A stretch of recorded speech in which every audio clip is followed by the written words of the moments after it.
Lighting the Candle, A World That Works. And I'm Bill Carell. I'm here at the beginning of this podcast with my dear friend, Jan Jeremias.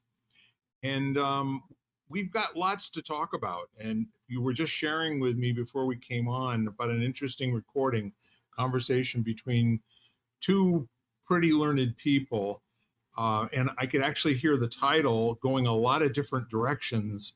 And it was something along the lines of the new rise of authoritarianism.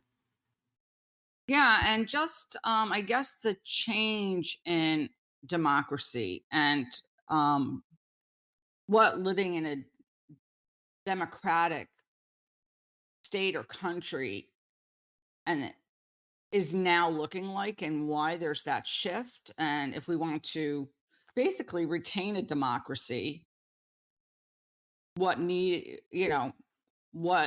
to be done. And I'm not a hugely I can't say I'm a very political person at all. Um but I think I come from a place in my life or an upbringing where I truly value, that idea of democracy coming from, a lot of us who were, for our first generation Americans, and our parents had a different kind of belief in this country and what it was Yes. going to offer. Well, it's an interesting concept. Other than some tribes in Africa, I'm not quite sure that there's anywhere in the world where there's a practicing democracy at work. They usually are using democratic backbone, but it's a republic or it's not. So, for instance, if we look at the UK, although they have a monarch, it's a figurehead and is not necessarily wielding much more than, shall we call it, moral suasion. A phone call from the king every now and again could probably get some things that are interesting looked at. However, in a parliamentary society that they operate in, what you find out is that the average citizens really don't have all that much to do with the government. There's really, it ends when they vote for people into office, and after that, and it's the same really in the French society as well. How people let the parliamentarians know that they're not happy with them as they strike. They have and it's part of the culture. It's as accepted as saluting the flag and singing the Marseillaise, or God Save the King. And what's really kind of interesting about that is that when you think about what authoritarianism has always been, it has been this kind of a tension between security and fear, where freedom is really not even a part of that conversation. Well, um, yeah, I think that a lot of what they talked about in this, and it was the shift, and let's say in countries which we might call, even if they're like, you clarified by saying they're really not, but we might classify as being democratic places or Yes. democratic countries, is the shift in mentality. And one of the things she talked about is complacency, is this um kind of feeling or behavior that's now kind of present, which is a whole group of people who never really had a fight for anything, who basically got everything handed to them. There was no element of struggle or having had their, for large groups of people, never had their beliefs questioned or whatnot, is one aspect of it. And the fact that, sometimes when boredom kicks in and there's still things that are quote unquote wrong, you're looking for some figure to kind of move you out of that. Um, the other thing,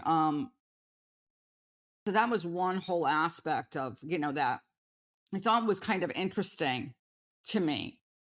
Um, and not coming, that was not my that wasn't the way I was brought up, but I think there are whole groups of people that really have a lot of advantages that never really had a you know.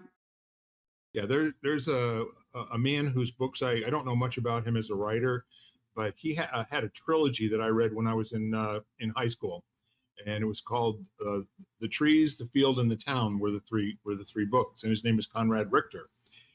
And what it was kind of a set of stories about a group of people that go through this metamorphosis where they everything in the world is a threat to them in the beginning. You know, the weather, the temperature, wild animals, Indians, you name it. There's, you know, tough to get a good night's sleep, out on the prairie somewhere, or in the trees when you're cutting down trees to build a cabin.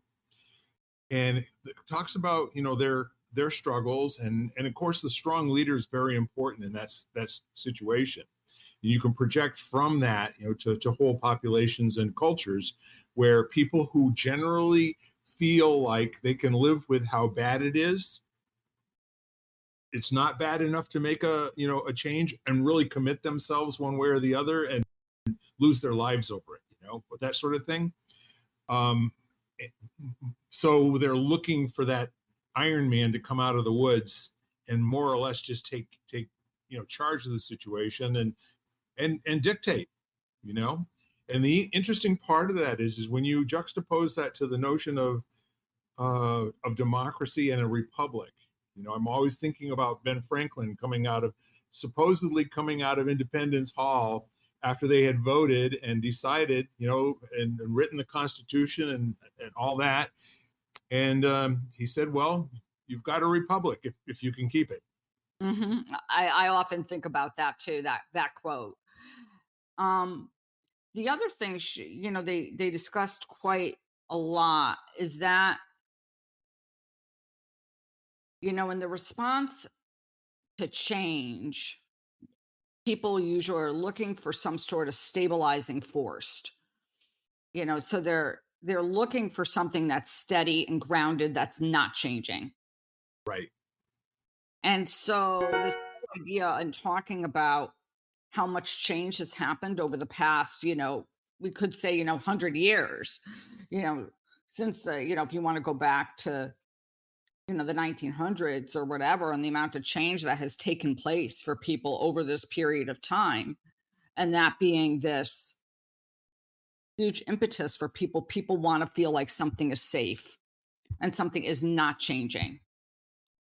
Well, see, the thing of it is that they're wishing for something that is not in fact present for them. Right. So they're willing to give up.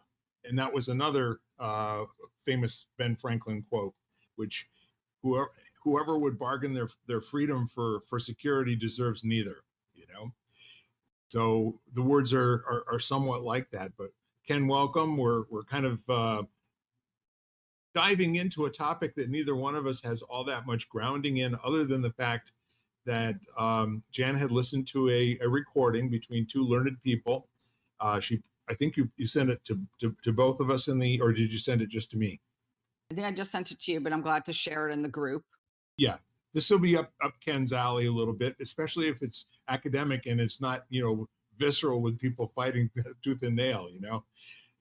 The interesting part of the snippet is that there's a rise and a new surge of authoritarianism in the world in areas where we might have traditionally thought of them as being more democratic.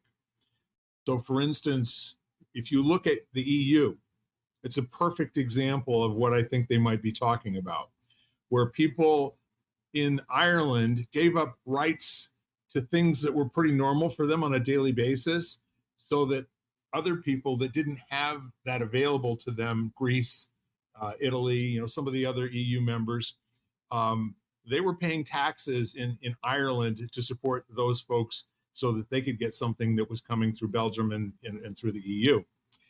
So there's that. And now whenever you've got the looming threat of two or more major authoritarian regimes that are on the horizon and are a clear and present danger to the way of life of so many people, you get a situation And then Zelensky, I think, is a very good example of this, where this is a guy who is a comedian. You know, literally 10, 12 years ago, what he did is he stood on the stage and he made people laugh on television, right? And how he got into the political game is a very interesting story. And I don't want to spend a lot of time going over that simply because people can find that out on their own. But when he did finally get elected to the parliament, it was a little bit like Hulk Hogan being voted in as governor of Minnesota, you know, or even, you know, if you take a look at Arnold Schwarzenegger becoming governor of California, nobody ever gave them a chance, or possibly even somebody like a Donald Trump being voted in 2016. No chance. It was a big joke, right? So the interesting part of all of that is that the world events happen, and Zelensky comes out and he deals with the situation, and people are very sure that he's fighting against a madman in Moscow, that Putin doesn't love his grandchildren, and he really is not good for the earth. And Zelensky is the white knight on horseback that's going to save Eastern Europe. So the interesting part of all that is we've been at this for a year. It's remarkable to me that his leadership style has made him a rock star all around the world. I mean, he flies in and out of the United States and many different countries asking for funding for all of this. And they're in the middle of martial law in Ukraine. The people have no rights at the moment. They're all law is martial law in Ukraine, for the obvious reason that they need to deal with this threat from the Russians. So with that all said,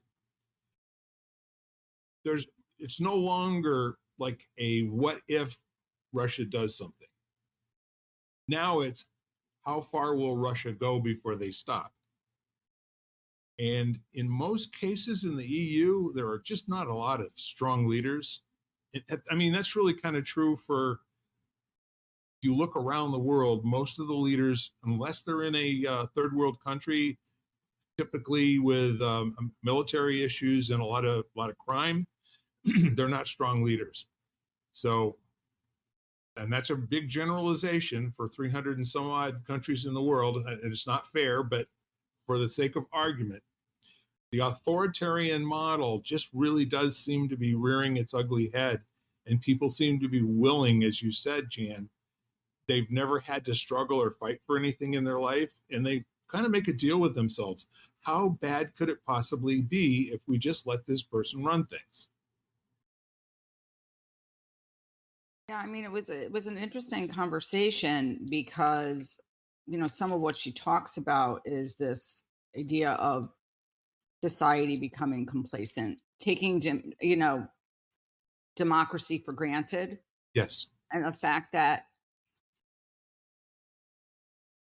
I think she used the word demo. I don't remember. I'm trying to remember what word she used, but I think she might have been saying being democratic, and she said that's an action word. It's like, and so it was just so an interesting, and in a place where I think people a lot of times tend to be very passive, unless it directly threatens them. It's just kind of like you said, like how bad will it be? How high will this get? Is people tend to be a little bit like, I'll step back and I don't want to make waves and I'm not going to say anything. And I'm not, like I said, I'm not the most political person, but I just thought this was a really interesting kind of overview as I listened to it.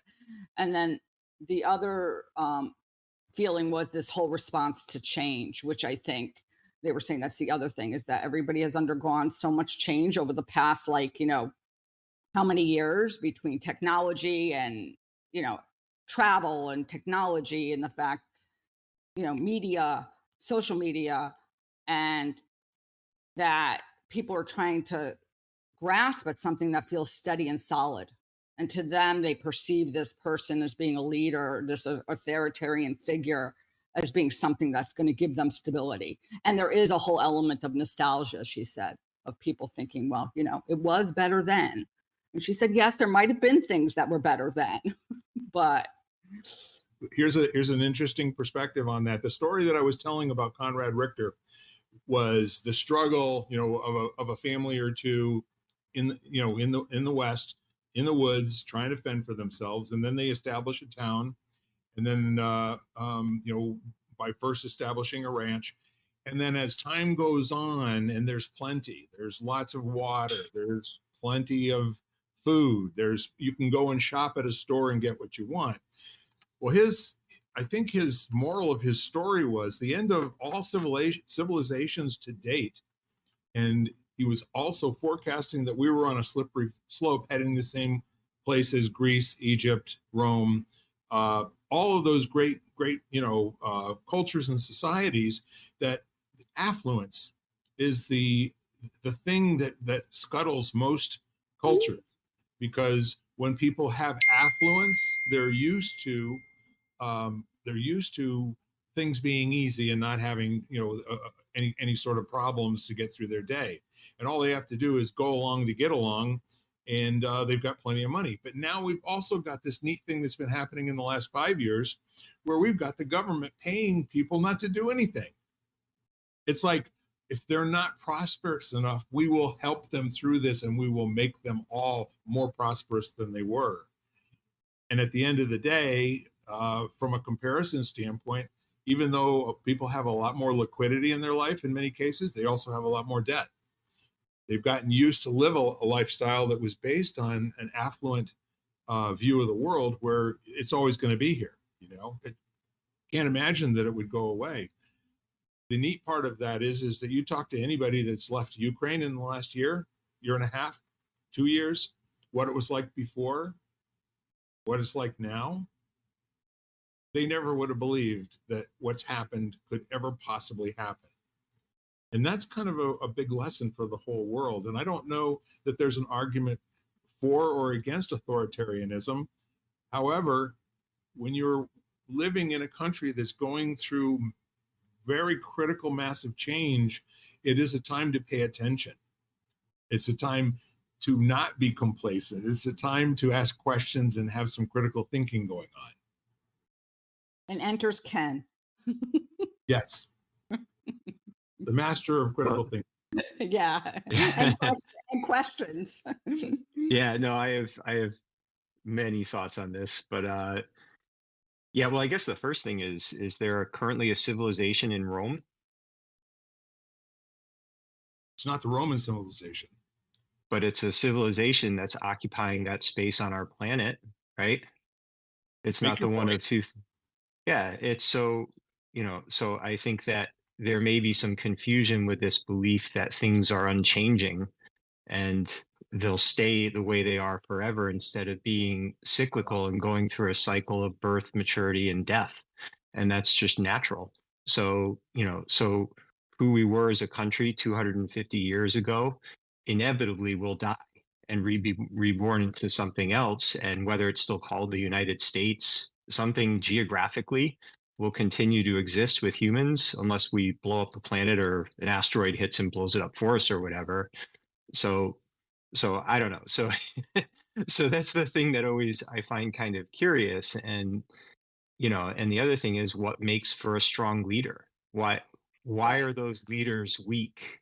And what's the context of that? Because leadership in times of crisis is very different from leadership in times of abundance. And it seems to me that especially someone who wants to be seen as a strong leader from the perspective of having all the answers, the language they tend to use is one of amplifying any crisis that could possibly be something that keeps them as us all needing their leadership. So, so I get curious about that. There are plenty of leaders who are great in peacetime and they're terrible crisis leaders. And there are also leaders who are great in a crisis, but you wouldn't want them during peacetime. They don't know how to manage that.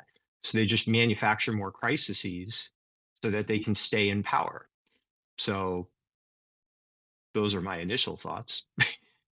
Well, see, the authoritarianism thing is something that kind of fills a void that's there. If you have a dysfunctional culture, then there needs to emerge somebody who's got a stronger voice, more powerful, some kind of a perception. But in terms of the shape of the Roman Empire, we have to agree on factually it came to an end because it was all over northern Africa, it all through Europe, it was all over. I mean, as far north as Russia and the UK, all of those were part of the Roman Empire. So when we Mhm. talk about Rome falling, we're not talking the city or Italy or something of that nature. We're talking about which might have been arguably one of the greatest civilizations to have existed on the earth. And it came after a Greek civilization that didn't reach as far as they did. They used a different method in terms of protecting their territory, and they were not able to. They the Romans were like the Borg. And they knew that all we got to do is show people that they will be protected when they join our legions and the family is ready to go back and farm their farms. And they'll be better off with us and they'll help us build our roads and they'll help us collect taxes and bring them back to Rome. So the interesting part of all that is when does it start to fall down?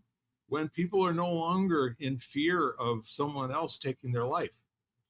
It starts to look differently when the Danes and the Goths and all of the tribal folks who had been pushed down for a few hundred years finally decided we outnumber these guys. There's no reason in the world that we should still allow them. And by the way, we can go to Rome and we can kick some what and take some names, which is just what they did. By that time, most of the emphasis of those rulers had been on corruption and getting the most that they could out of their citizenry and making up rules just to reinforce that they were God on earth and that sort of thing. So now we're looking at a similar situation potentially not just in the United States but possibly on the entire planet, where you've got a strong movement that if we look behind the curtain, what's going on right now with regard to most of the conversations, it's being driven financially first. And I don't know if you're familiar with ESG and what that is with regard to people who borrow large sums of money, but there is a very strong push for these corporations that are being outed now and being found wrong for having taken a line in the sand. But the reason that they did what they did and they brought in the ESG into their cultures was because it was required by BlackRock, who basically either funds them and they get a good score with regard to the components of that, and they'll either be able to borrow money or not based on whether they have the right kind of culture going on. So there's a little bit of a swing back from that as well. But in the meantime, authoritarianism, you can take a look at it in a corporation.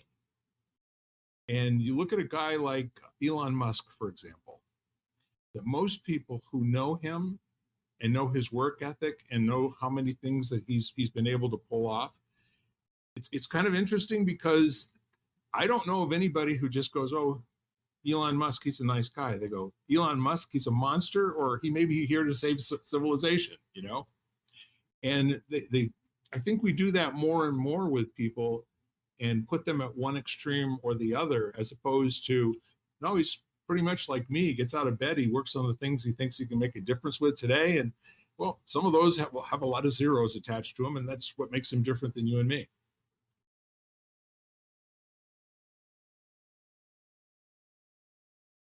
So how does a culture withstand the complacency and the cycle that Ken is talking about, where once these things happen, there's a tipping point that gets reached, and somebody who's got a better cultural model with regard to control, command, that sort of thing, they're able to come in and swoop in and take over.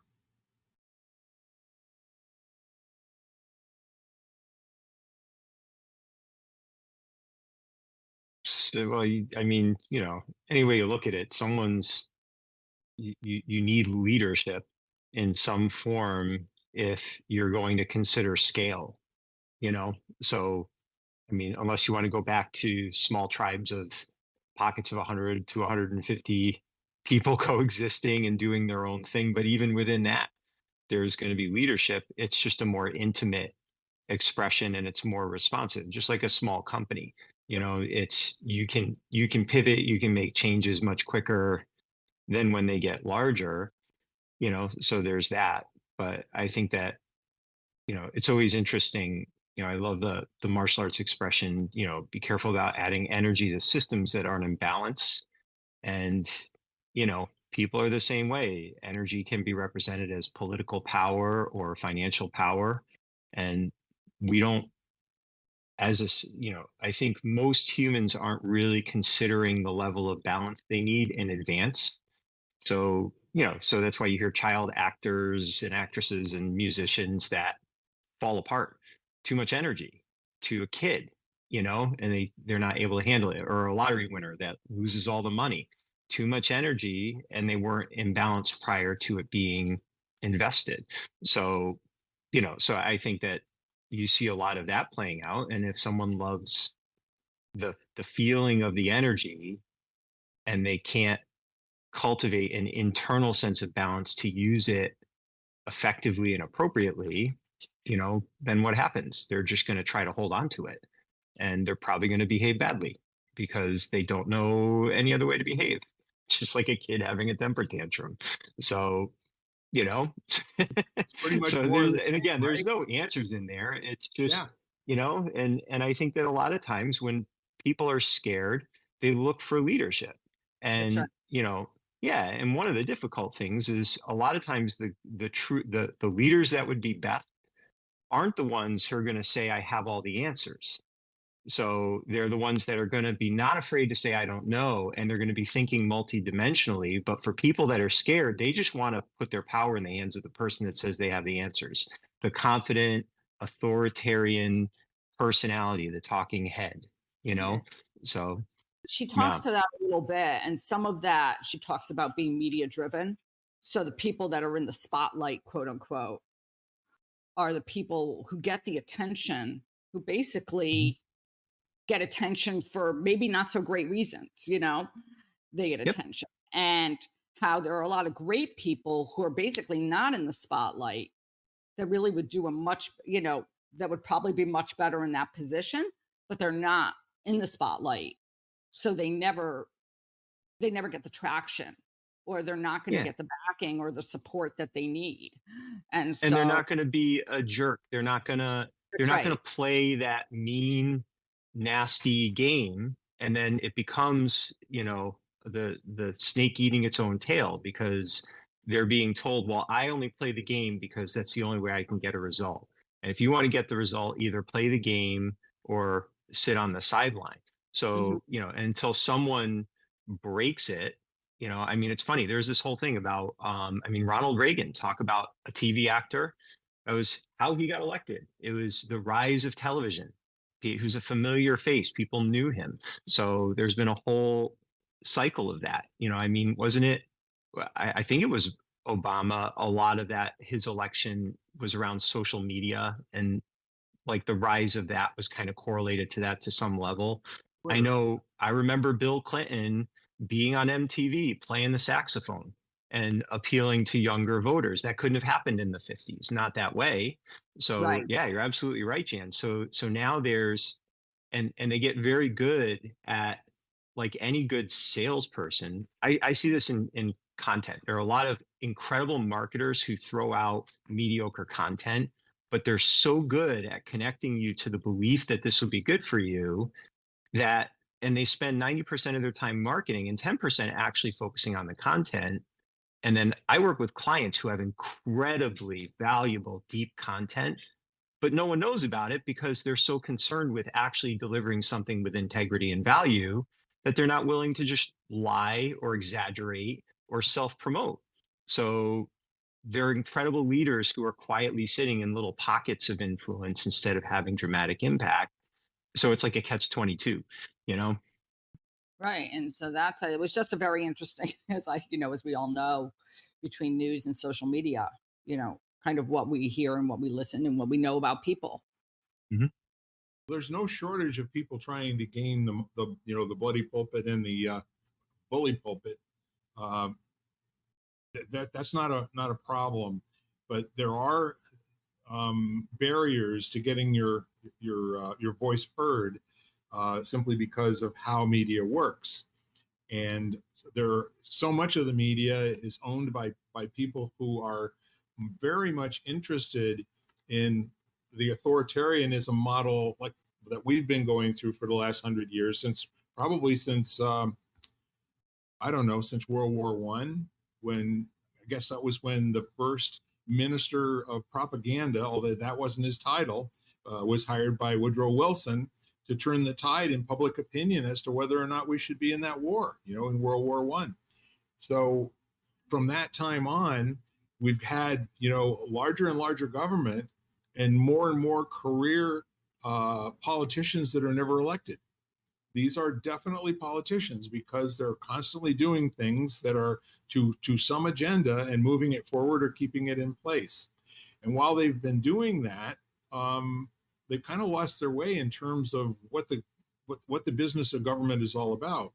But there's an interesting perspective when you take a look at a country and you find out that its largest employer is the federal government.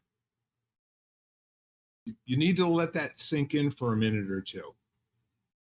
There's no democracy in the world that started out intending that happened. As a matter of fact, most democracies are about, we don't need any government at all. If you look at what the Constitution framers were looking at, what do we have, a 90-day congressional cycle, and then they went back to their farms? Whatever it was supposed to be a part-time job. It's certainly not for pay, and certainly not for a career. Were there 340 million people they were serving back then? There might not have been that many on the whole world. Well, and it's interesting, like so what is our budget spent on? What is that money spent on every year? Why is the government that big? I know a big part of it is the social safety net, like Social Security and welfare and the military. I mean, isn't our military spending like more than the next I'm very 50? surprised that you link those two things in the same sentence, because they couldn't be more Oh different. no, no, it's not about, I don't care how different they are. I'm looking at, it's like, if you have a business budget, there's money that goes to rent, there's money that goes to payroll, there's money that goes to marketing. I'm just, from looking at the pie chart and I don't know a lot, but I'm pretty sure that when you look at what the government puts money towards, social services like the safety net and the military are two big chunks of that. And then there's other stuff put in there as well. And then So healthcare or sick care in this country, which takes a huge chunk of money yeah, to support and to finance. so yeah, so I guess what I'm saying is, Somebody, it's how much of that is like, what's the benefit we're getting? Like, to me, the the size of the government should be right sized to best serve a very diverse and fluid and frankly, in an unstable world, unstable population. Sometimes you need more employees, your payroll's higher because the situation requires a higher payroll to maintain a viable ecosystem. So I'm not judging it. I'm not saying it's too big or too small. I think that lacks a lot of context making any kind of statement on that without, and honestly, when I look at politicians now, if they stoke a simple opinion or a strong emotion, I don't trust them. right. If they say boring things that have a lot of nuance to it, that's someone I'm going to pay more attention to. So if they start pointing the finger saying it's those radicals over there, or it's because of this, the little talking points, whatever they are, the border crisis or, wokeness, I don't care, all of that stuff. I like tune it all out, because what I'm curious in is, from a system standpoint, how do we get here and what needs to happen to course correct? And let's not prejudge what we think without having the full scope of understanding what we should or shouldn't be doing. And I think the politicians are prejudging because their goal, for the majority of them, is not to fix it, it's to get reelected. Mhm. So what do people want to hear that will make them pick them again, so that they get all the health care that we don't have for another 4 years, and they get the nice paycheck and the cushy benefits, and all the book deals and all the other stuff. So Well, in fairness, it's a very, very simplistic model that you just talked about, but no one wants to be a politician forever unless they found a way to make money at it. So anyone that you look at who's a multimillionaire in Congress, and there are many, okay, you have to be very suspicious of why they didn't just leave and go make a couple of $1 million a year being an influencer and being part of that whole network of people around Washington, D.C., whose job is to get people pressured into doing whatever it is that they want them to do. So most people who don't get elected more than a term or two, um, maybe they haven't gotten the bug yet. But I think the very interesting part of what I'm saying to you is I don't need anybody else to tell me that the government should have more employees than any other employer in the country. I don't need to test that anywhere. My own critical thinking says I don't believe that this is what we set out to accomplish, 250 years ago. I think maybe what we set out to accomplish was the federal government should do neat things like, that individual states can't do alone, or coordinate their efforts to be able to do them together. The Interstate Commerce Commission makes a lot of sense to me. The whole notion of having laws having to do with our borders and enforcement and that sort of thing, that seems like a federal function to me. But some of the other things that they're really invested in right now, institutional lending, to college students, I don't think that's a function of government. The notion of Social Security being part of the safety net, I think that really detracts a little bit from my understanding of what a safety net would be. That in many cases, the safety net refers to a situation where people are not in a situation where they can save enough money to be more than $400 away from a catastrophic financial situation, as opposed to people that paid in, over a lifetime of earnings over 35 or 40 years, in many cases, hundreds of thousands of dollars. So the point is, in terms of lumping certain things together like that, um, in terms of the budget, and I know I was calling you on something that I didn't even think that you heard, so that it was a joke. But my point is this: we're at increasingly a level where the tipping point is there aren't any people that can make a difference from outside the government, and I say that from the standpoint of you've got half of the people in the United States that are really unhappy with how things are going right now. And maybe the other half, they're unhappy, but they're not willing to go with an alternative that resembles Orange Man in the previous 4 years. So you've got this tension, between people where, yeah, things are just not bad enough for us to worry too much about it right now. But if you think in terms of our whole electoral process and what's going on, at the highest levels of government right at the moment, and how the media is not reporting on so much of it, I just wonder what's up with that.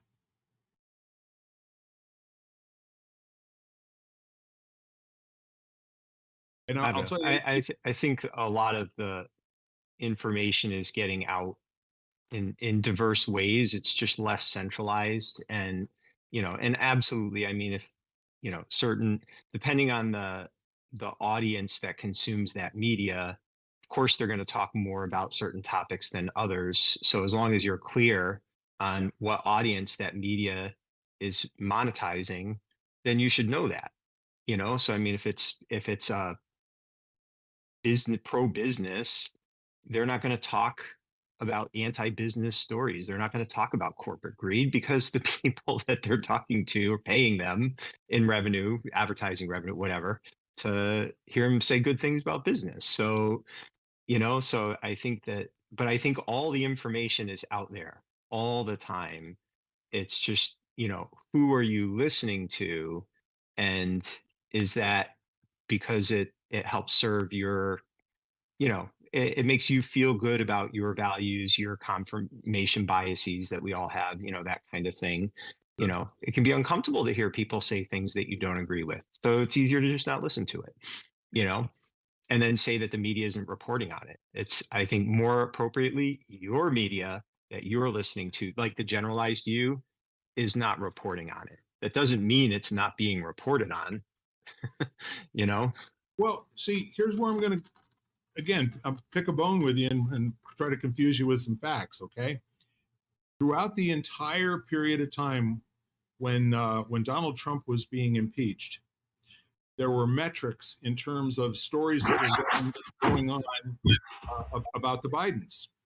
And throughout that entire period of time, it was between Newsmax, Fox News. In those days, they were more to the right of where they are right now, and a couple of others who were reporting on these stories that came up about the Hunter Biden laptop, or the stories that came up about, you know, money from Burisma, or stories that came up, and they would have 7 hours and something from these three reporting news agencies, and 0 minutes across MSNBC, NBC, ABC, et cetera, the mainstream media. So what they were in the process of proving was that there are people in very powerful positions. And unfortunately, I think if you go and take a look at who owns those corporations, that corporate corruption that you were talking about, these are monster companies. They are mega billion-dollar, $500 billion companies that, yeah, of course, they're shaping the news to something that's going to be good for their own personal outcome. And the same thing happened, you know, with Fox News as well. It's no longer Rupert Murdoch's, position at flying that plane any longer. The boys are doing it now, and they're more interested in making money than they are about catering to elderly conservatives, which is what Rupert Murdoch built his brand on. Yeah, I'm not sure I understand. So there are certain left-leaning large media companies that weren't reporting on it, but I heard about all of that from the right-leaning ones like Fox, which is massive. So again, you know, and even from what I remember, it was reported on with more skepticism because there wasn't, you know, it's kind of like, I remember the huge uh campaign push about like the Hillary Clinton stuff and whatever that was, the email thing or whatever, they still yell about it. But, you know, so there was that probably significantly influenced the election, because it was a great talking point, and it ended up being, I don't know, depending on who you talk to, some people say it was a cover up. Some people say it was dealt with, you know, whatever. It created a lot of leverage. So if you have something that's going to be harmful to your candidate that's vague and there's disagreement on how truthful it is, that's going to influence the way people report on it. So and again, I'm not saying it's right or wrong. Like I'm not, and this is, it's always fascinating to me because when I try to have these conversations with people, they'll immediately start using all the talking points. You know, Hillary Clinton, she deleted 30,000 emails. Well, what were those about? It was just, they were deleted. So there'll be all of these distracting facts from. But you know what's interesting? Not what happened, but that's why it did happen. The next 8 years, things changed. And how they did was the major media that reported all those facts every single day about the, you know, deleted whatever. I'm with you. I could care less. I actually would have to work hard to care less than I do about that whole situation now. But what they did do is they completely changed how the mainstream media reacted to stories and how they would, you know, second guess, and the whole Hunter Biden laptop thing, and the way that Twitter behaved and the way that Google behaved and Facebook behaved, all that is out now. It's common knowledge. But for most people, it's, well, you know, the end justified the means. And so they've moved on. And what I'm saying to you is I don't know how I get, because I don't trust any media right now. I don't trust anything that I see out there. And I'm kind of curious, as this is happening, are we getting to that complacency because we're becoming tone deaf to things that really should matter, and we're not hearing them as that they should matter any longer because it's just the media talking? And if you look at the media, they have a lower favorability percentage than even Congress does. And it's ridiculous. It's less than 20%. And where did I get that from? Somebody said it somewhere, so it's probably true or not true. Yeah, who knows? I think that for me anyway, it's less about complacency and more about being very discerning about who is actually worthy of trust in listening to. And, and basically when it's obvious that they're spinning information to promote an agenda, there's a lack of trust. So I think people, especially young people, just tune it out and they just start talking to each other and on TikTok, and it's fascinating, like, watching how they'll take that information and they'll run it through multiple different lenses and they'll argue about it, sometimes in an unhealthy way, but other times in a very healthy way. But that's human history. I mean, you know, we're always going to do that. But there's I think what you're sensing is not. I think there's a risk in confusing complacency with indifference to something that maybe they don't see as much relevance as past generations did. I Perfect. mean, That's that's exactly, I think, what we're saying, Jan. and that's Something what to change. I mean, I think that that's what I was thinking of, Ken, is I think that sometimes there's hard to see an imminent danger. For me, I think that there is this feeling of maybe unrest, of dissatisfaction, of questioning, of not knowing, fear. And I think it's sometimes this feeling of, not that it's not bad enough. It's just, I think, very hard for people to wrap their heads around something that does not feel like it's an immediate threat. I mean, I think I have the same problem with what I do. It's hard to talk to people around health when they, feel fine. And they're like, but I am Mhm. healthy. I feel fine right now. And, and I think that that's how I view this. It's like, it's hard for people to kind of put their head, like, to think that they, that something might be wrong, because somehow, even if it's dysfunctional, they're still functioning. Even if it's dysfunctioning, it may not be normal to be in debt and still be able to live pretty comfortably. But obviously there are thousands and thousands of people or millions of people doing that. So they go It's on. all easily explainable by expanding the Dunning-Kruger effect. And essentially what people believe is they know better than anyone else. And the only person that they really trust, and they always consider themselves to be the most knowledgeable on a subject, unless it's something they know nothing about, and then it costs them nothing, to say, yeah, I don't know anything about that. But when you are looking at confirmation bias, it's being trained into people to the extent that they no longer even consider that they may have confirmation bias, and 100% of us do. And quite frankly, the whole complacency word that people were talking about, we talked about that in terms of networking a couple of years ago after COVID started, and people stopped showing up on Zoom meetings, and then after COVID started, they stopped showing up for work. It just changed everything. And it was, the words complacency and apathy, and no one seems to have that drive to get ahead any longer. And with good reason. They've been dragged through a knothole for 2 or 3 years. And for somebody to suddenly wake up again now and be lit on fire and say, I got the rest of my life here to do really cool things. Why don't I start with today? And you're going to probably find that the people that are saying that are mostly the ones who managed to continue saying it during COVID and never stopped. There's another whole part of the population. They're more than happy to mail it in. They're more than happy to go back to living in their parents' basements again. They're more than happy, to express an opinion that this is all too much for me. I'm not interested in it. I frankly don't see how it's ever going to have any relevance for me. And then you have to kind of ask yourself, was that kind of like the intention all along? Was there some of this going on the entire time? The whole in conjunction with the cancel culture, with it in conjunction with all of the nastiness that came out during the last 5 or 6 years on a host of different topics.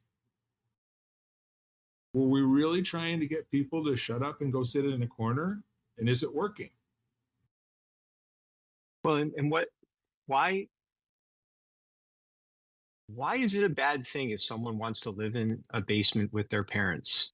What if they're, they want to be a YouTuber and they're putting their word out and it doesn't make a lot of money? Are they working any less hard? Are they, Well, again, why do we who said it's a bad thing?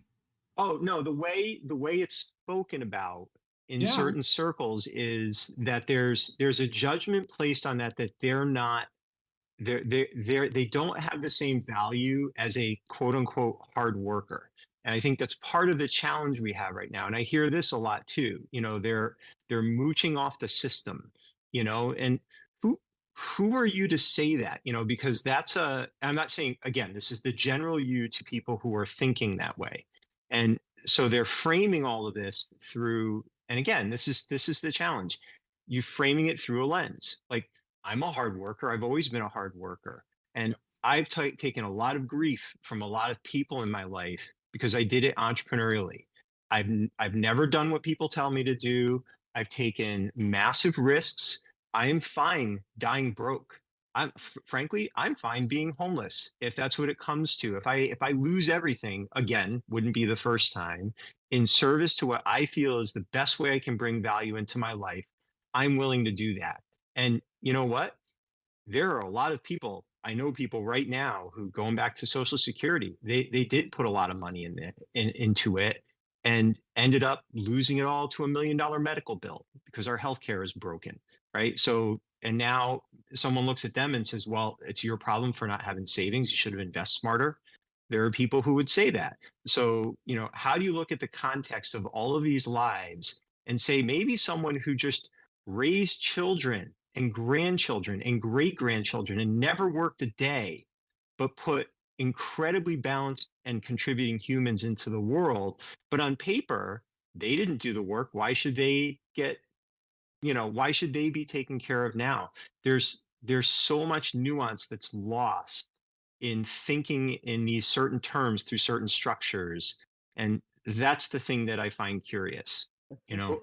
I love that, Ken, and it reminds me of just a personal situation because I remember I met this, I know this girl probably since I was a kid, and she literally got married out of high school. She ended up having like 9 children, all took care of them all. I mean, whatever. And I remember going to her when her father died. I went to make a Shiva call and going into her house, and she ran this house like she was a drill sergeant. I mean, it was amazing. It was immaculate. The kids were like like great kids, but really well behaved. And I remember leaving thinking to myself, I could never do that. Like, that's just not me. Not being critical of her, I thought to myself, she found what she was good at. Like that, she was a wonderful, wonderful mom. And that was her, and that was beautiful. Like, it just wasn't my path. And I thought, it was still a great path. It just wasn't mine, And so kind of respecting people for what they're good at is what you're speaking and what they're passionate about. And why should they be penalized for that? I'll give you another funny business example. I was told early on, running a martial arts school, you're paying rent 24/7. You are paying rent all the time. You need to have something going on all the time. And, I had so many classes. And over time, I recognized the fact that 80% of the revenue that we could generate was going to be on Saturdays and on weekdays from 5 p.m. to 8 p.m., 3 hours a day. So I stopped listening to people telling me about how it was supposed to work and focused on what was actually working for the model that I had in the context of the people who I was serving, and ended up with a really, really great model. And it went completely contrary to what was supposed to be the thing that you do, you know? And even like you have to work 90 hours a week. It's like, yeah, unless you don't, maybe there's a way where you can only work 30 hours a week and maybe you get a better result. You don't know because you don't have enough information So, and you haven't tested it and you haven't lived it. And that's each person. I guarantee there are people that die with a smile on their face with massive debt. And and for them, it was okay. They learned to live with debt. They learned there are a lot of businesses that work with debt. Debt is an asset for them. It's not a liability. So again, not judging it right or wrong. It's Mhm. just, going all the way around to the authoritarianism and the leadership. How many times are they saying it's this way? And if we don't fix it and make it this way, you're all going to have a problem. And I question that. I question that on a foundational level. I think that's a dangerous assumption. Perfectly stated, and I completely agree with you. And the what I was posing was not how you overcome what people are asking or saying to you. What I was posing was people who just leave the conversation. Are you familiar with a term called quiet quitting? Yep. Oh, yeah. It's where folks don't even tell anybody that they're quitting. They just don't show up anymore. They don't answer emails. They don't answer the phone. They're gone. And it's an interesting thing to take a look at. Um, and it's tough for me to wrap my mind around it all. This has nothing to do with confirmation bias. I frankly don't know how they're going to get their next meal. And it may just be one of those things like what I went through, where my behavior looked really odd to people older than me. Then I figured it out. Then there was something, for me to get out of it in terms of life skills or an experience where I really understood it ain't coming from anywhere if I don't put it there. And that I can actually point to the day that that happened. So my overall interest in this whole topic is it's a changing world that frankly I'm having a difficult time getting any bias to be confirmed because I can't find any information source that's trustworthy more than about 5 minutes. I literally watch YouTube for hours at a time, and I put everyone on a short leash. You've got 5 minutes for me to totally understand what you're trying to say to me, and then I'll give you the time after that for you to give the justification and make your case.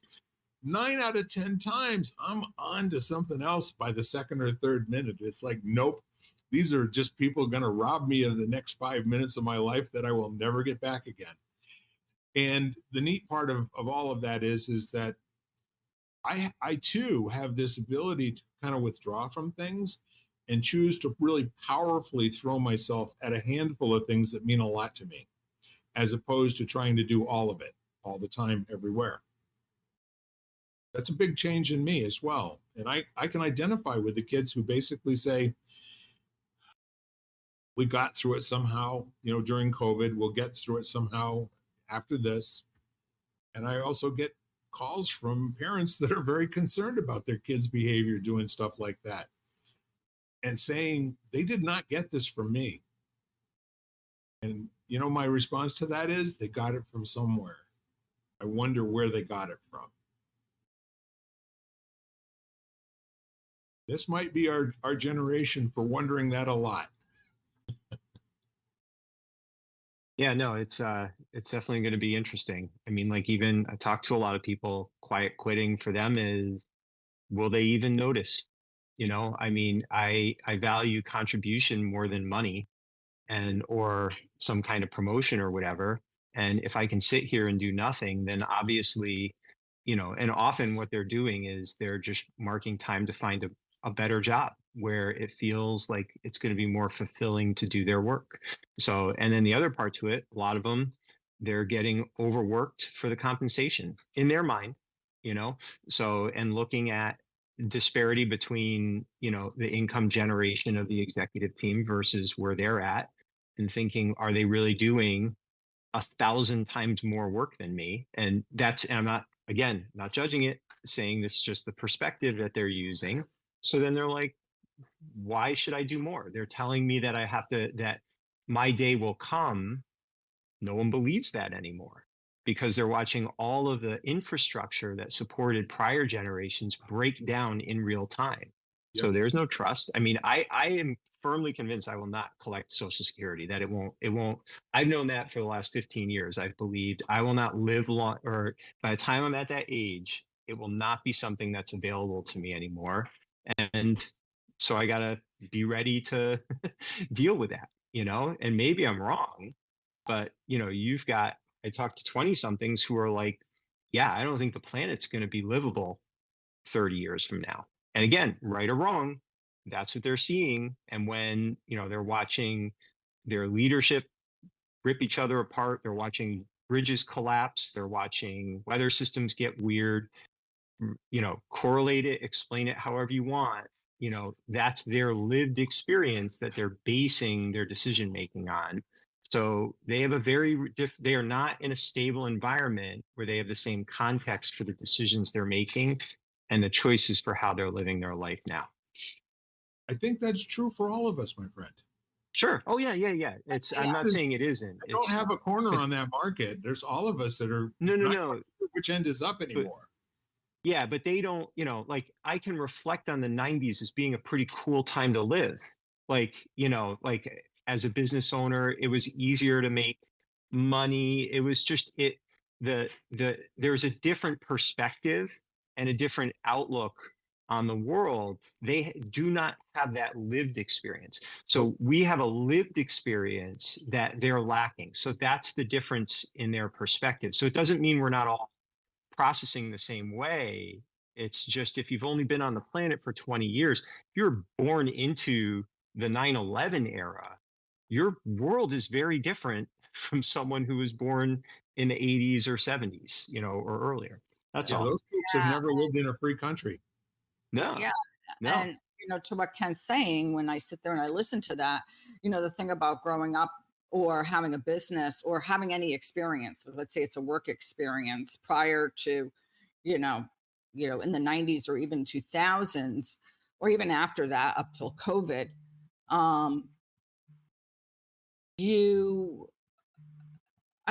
my practical experience, I taught yoga I've been teaching yoga for 20 years. Yoga now is very different than it was then. Totally different. We were in group classes. We actually, getting adjusted in the yoga class was like the best part, when a teacher would come up and pull back your leg or do something because you were in the wrong position, and you were like, feel like, oh my gosh, that's so much better. 90% of the time, I'm not even in the same room with the people I teach anymore, but I'm trying to recreate that experience for them by my words or by watching me, which is very different. I mean, to me, I go back and teach in a regular room, and I'm like, oh my gosh, so nice to see people's bodies for a change, as opposed to seeing a little square on a screen. But we're working off of a reference point, which was a pretty cool time.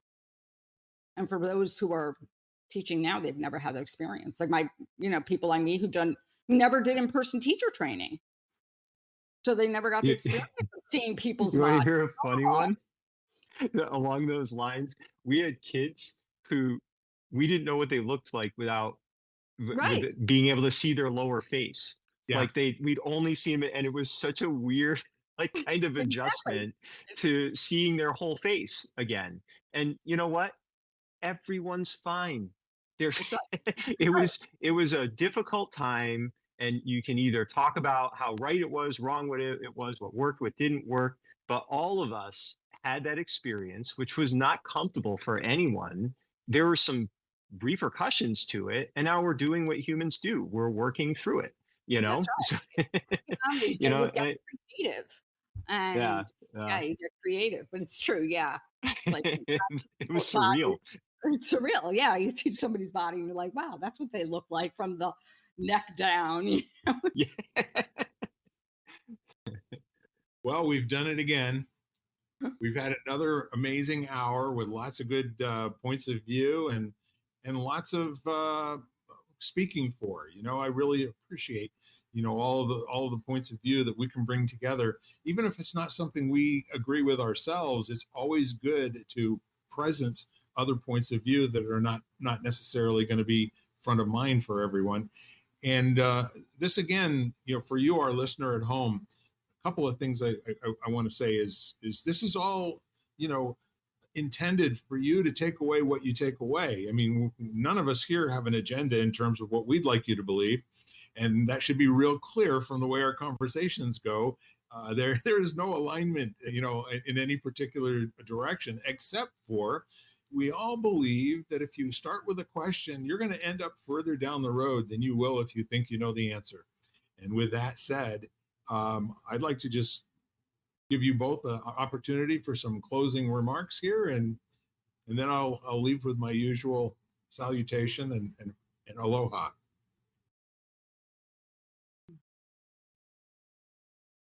I've been focused a lot lately on just being able to being a attentive listener. So I would say just listen. Go out and listen to people. We all do go in with our filters, but try to get to a place where maybe you can turn down the filter a little bit and just listen to people. Yeah, I think it's valuable to study. You want to, study something, the flawed design of being human. Like the book, like Thinking Fast and Slow, is great. It talks about the two different systems that influence the way that we think and perceive things, and how it can kind of lead us down the wrong path. Personality isn't permanent. Your personality is changing because you're changing. So there's risks in things like personality tests that can fix you in place. Willpower doesn't work. The fact that by design, willpower is a resource that's depleted, and you can't just hustle, grind, and discipline your way out of that. It's not capable. Muscle failure happens. It just takes some people longer than others, and how you conserve. So there's all of this, and none of those books, none of them are selling you anything. They're sharing insight. So it's not, you go on YouTube and they're like, this is the thing that will keep you from getting Alzheimer's, and these are the risks, and let me sell you my supplement. It's there's not, if there's nothing to buy on the other side of it, I think that it's worth looking at. And really what it's about to me is, if you can understand how you work better, then you can stand guard to the doorway of your mind better, because now you start seeing things that are influencing you, and you don't have to judge it. It's just, oh, there are 7 triggers to yes. There's 7 ways that I can be manipulated into saying yes to something against my will. Isn't that interesting? Not shame on them for using it. It's so now I'm aware of it. Snap your fingers in my face, I'll blink. That's how I work, So I think that there's value there. It'd be helpful if there was more of that, I think, to help people feel more in control of their lives. I love everything that both of you said, and Jan, I too would ask folks to listen. And then when you catch yourself listening to something and there's a strong reaction, you might not want to question what got said, but you might want to question what your reaction was all about. There might be some gold in them thar hills, when you can listen, listen to somebody, intently, and really listen for what they're exactly saying, and not what you think that it means in terms of your own historic, what it means. You get an opportunity to kind of like build some new synapses, and also question your own way of being, your own way of thinking. And nothing bad ever comes from that, because at the end of the day, if somebody snaps their fingers in front of your eyes and you blink, so what? And as Ken said, you're not wrong to have the reaction, right? You're not wrong. It's okay to be angry and know in your head that you shouldn't be angry. Says who? You can process it and choose how you act, but your react is something that oftentimes is just, it's a design flaw in being human. That's, a system that was designed in ancient times that's now trying to survive in a fastly accelerating modern environment. And we're just not fully equipped for it yet. So cut yourself some slack. That's right. And, and I do think there's great value in examining where it comes from. Like, sure. Yeah. What is that really about? Because most of the time when we really react to something, it's not, like you said, it's not that situation. It's like okay, what's this really about for me? Like, Right. that's Yeah. my question now. It's like, really, what is this really about? Like, why do I feel so uncomfortable? Well, there are people who pay thousands of dollars to get taught how to listen to themselves listen. And it's a very, very powerful way to find out that not everybody gets to live in your head rent free. That's right. No one always will, but you may have some choices and make the entry space just a little bit smaller from time to time. Great. Anything else, guys? No, this was fun. Yep. So I'm going to leave you the way that I always do. And this is, we are lighting the candle, a world that works. It really does work. And it's up to you and me to continue that legacy. And you can start by calling or texting or seeing somebody that you know and let them know that your world works because you know they're out there. Let them know that they're loved and you're alive and well. And until next time, great seeing you. Have a good one. Bye-bye. Bye-bye. You've been listening to Lighting the Candle, a world that works, part of the Exvadio Podcast Network.